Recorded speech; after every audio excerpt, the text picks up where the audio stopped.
Welcome to this new Xara widget series.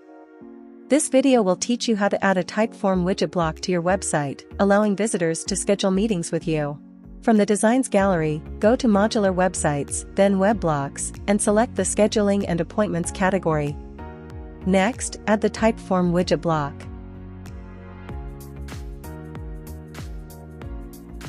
Click on the widget block and then click on Edit Widget. Click on Edit in Browser. Once on the Typeform website, click on the three dots next to your form and click on Share.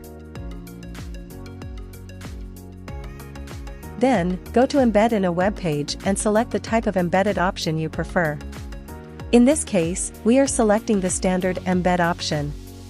Click on Start Embedding and copy the embed code.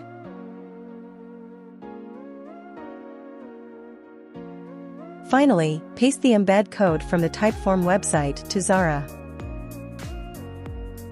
Click Preview, and voila! Your Typeform widget block is ready to collect leads and meetings.